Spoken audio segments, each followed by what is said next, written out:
ایک بادشاہ تھا، اس میں ایک عادت بد تھی، اسے بیٹی سے بہت نفرت تھی۔ اللہ کی قدرت کے اس کے ہاں پہلے بیٹا پیدا ہوا۔ اسے اپنا بیٹا بہت عزیز تھا، بہت ناز و نم اور لاڈو پیار سے اس کی پرورش ہو رہی تھی۔ چند سال بعد ملکہ پھر امید سے ہو گئی۔ ولادت کے دن قریب تھے، لیکن بادشاہ سلامت کو کسی دوسرے بادشاہ کی دعوت پر ملک سے باہر جانا پڑا۔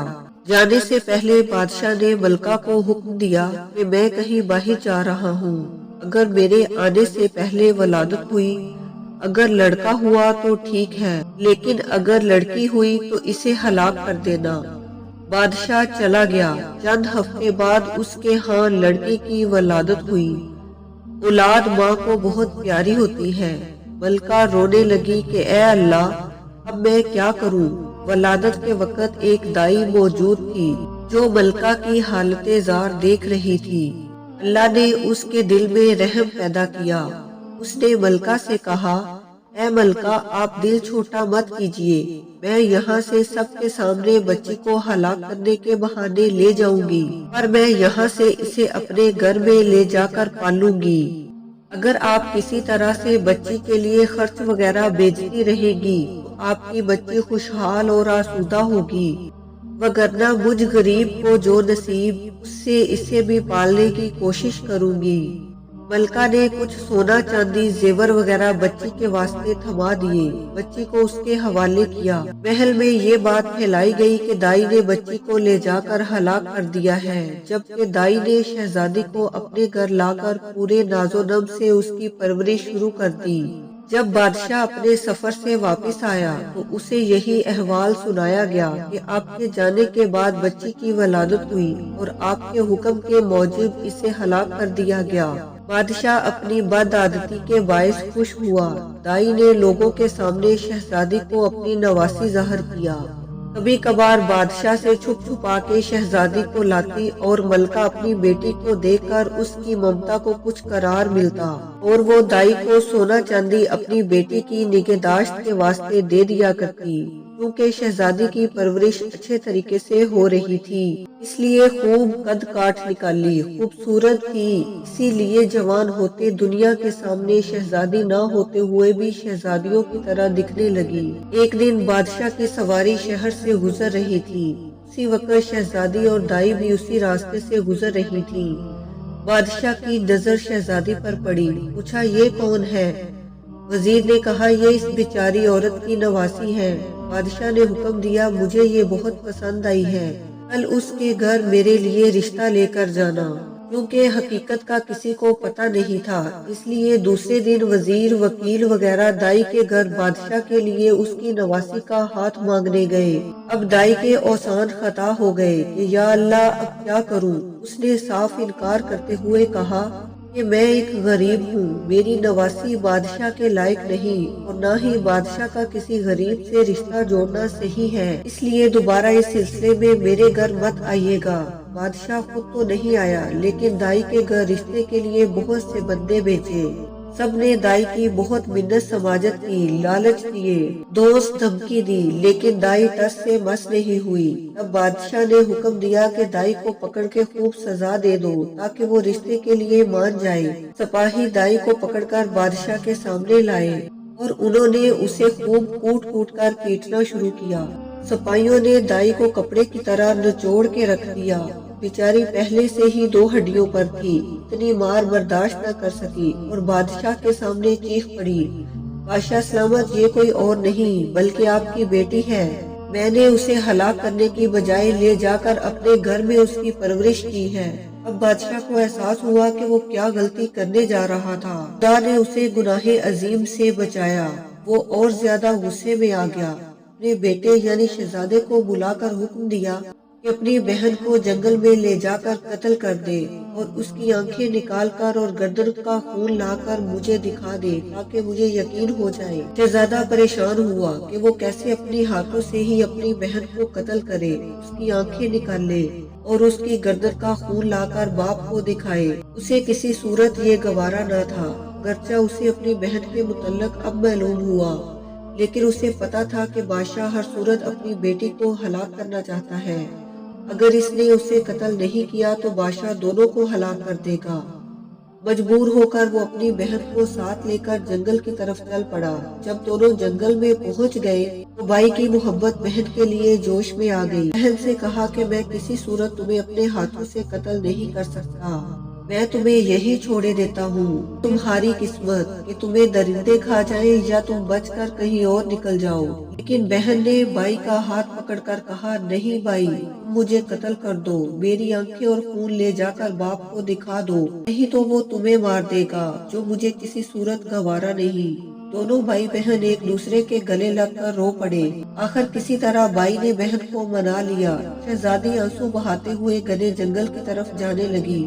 آخری بار پلٹ کر بھائی کو دیکھا اور جنگل میں گھس گئی۔ اس کے بعد شہزادے نے ادھر ادھر سے ڈھونڈ کر ایک ہرن کا شکار کیا، اس کی گردن کا خون نکالا اور آنکھیں نکال کر لے جا کر بادشاہ کو دکھا دی۔ بادشاہ نے آئینہ منگوایا، اس میں ان آنکھوں کو اور اپنی آنکھوں کو غور سے دیکھا۔ جب اس کو یقین ہو گیا کہ آنکھوں کا رنگ ایک ہی ہے، تب اسے تسلی ہوئی۔ ملکہ نے کسی طریقے سے شہزادے کو بلا کر اس سے بیٹی کے متعلق پوچھا۔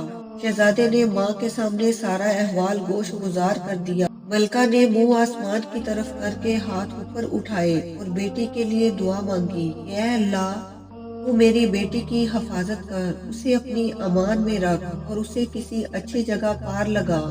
اب آگے شہزادی کا قصہ سنیے۔ شہزادی جنگل میں رہنے لگی اور بھوک مٹانے کے لیے جنگلی پھل پھول بوٹے کھا کر اپنا وقت گزارنے لگی۔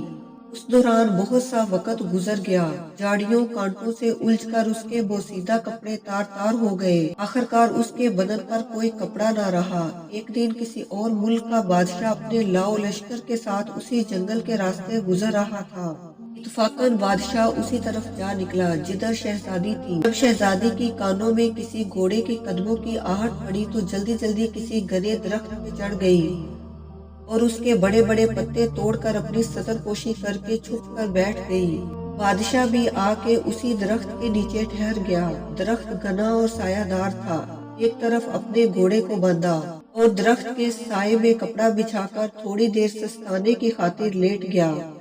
چونکہ اس کا منہ آسمان کی طرف تھا اور وہ اپنے خیالوں میں گم تھا، اس کی نظر درخت کے گھنے پتوں میں پوشیدہ کسی حیت پر پڑی۔ وہ اچھل کر کھڑا ہو گیا اور بلند آواز سے کہنے لگا، اے اللہ کی مخلوق، تم کوئی پری ہو، فرشتہ ہو، جن ہو یا کوئی انسان، جو بھی ہو اپنے آپ کو ظاہر کرو، میں تمہیں کوئی نقصان نہیں پہنچاؤں گا۔ شہزادی نے پکار کر کہا، اے مسافر، میں ایک لاچار لڑکی ہوں، میرے جسم پر کپڑے کے نام پر کچھ بھی نہیں ہے، اگر تم اپنے نیچے بچھی چادر کو میری طرف پھینک دو تاکہ میں اسے ڈھانپ کر نیچے اتروں اور تم سے بات چیت کروں۔ بادشاہ نے اپنے نیچے بچھے کپڑے کو اٹھایا اور اس کا گولا سا بنا کر اس کی طرف پھینکا۔ شہزادی نے اس کپڑے سے اپنے جسم کو خوب اچھی طرح ڈھانپا اور کسی نہ کسی طریقے سے درخت سے اتر گئی۔ جب بادشاہ نے شہزادی کو دیکھا تو اس کے حواس گم ہو گئے۔ اس کے پورے ملک میں کوئی اتنی خوبصورت لڑکی نہیں تھی۔ پورے دل و جان سے شہزادی پر فریفتہ ہو گیا۔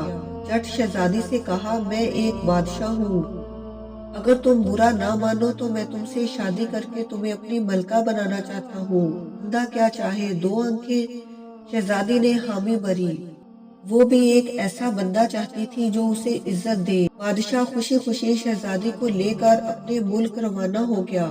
اپنے ملک پہنچتے ہی بادشاہ پہلے وزیر کے گھر جا پہنچا اور اس سے کہا، ایسا سمجھو کہ یہ تمہاری بیٹی ہے، میں کل رشتہ مانگنے آؤں گا اور شادی بیاہ رچا کر اپنی امانت یہاں سے اپنے محل لے جاؤں گا۔ وزیر نے آداب بجا کر کہا کہ بادشاہ سلامت، آپ پوری طرح سے تسلی رکھیے، یہ آپ کی امانت ہے اور میری بیٹی، جب آپ کا دل چاہے اسے بیاہ کر لے جائیے۔ بادشاہ شہزادی کو وزیر کے گھر چھوڑ آیا۔ اگلے دن وکیل قاضی بادشاہ کا رشتہ لے کر وزیر کے گھر آ پہنچے۔ وزیر نے رشتے کے لیے ہاں کر دی۔ ایک دو دن بعد منگنی ہو گئی۔ بادشاہ شہزادی کے عشق میں سب کچھ بھول چکا تھا۔ جلد ہی شادی کا نیوتا بھیجا اور شہزادی کو بیاہ کر اپنے محل لے آیا۔ بادشاہ اور شہزادی اپنی شادی سے بہت خوش تھے۔ اس دوران بادشاہ نے شہزادی سے اس کے متعلق کچھ نہیں پوچھا تھا۔ چند سال بعد اس کے ہاں بیٹے کی ولادت ہوئی۔ بادشاہ بہت خوش تھا۔ اس نے شہزادی سے جو اب ملکہ بن گئی تھی پوچھا، اب جب کہ اللہ نے ہم دونوں کو اولاد نرینہ سے نوازا ہے، تم اب ایک بیٹے کی ماں بن گئی ہو، اب مجھے بتاؤ کہ تم کون ہو، کس کی بیٹی ہو اور کس جگہ سے تمہارا تعلق ہے۔ شہزادی نے کسی طریقے سے بادشاہ کو ٹال دیا۔ ماہوں سال اسی طرح گزرتے چلے گئے۔ بادشاہ کے ہاں دوسرے بیٹے کی ولادت ہوئی۔ بادشاہ نے دوبارہ شہزادی سے وہی سوال دہرایا۔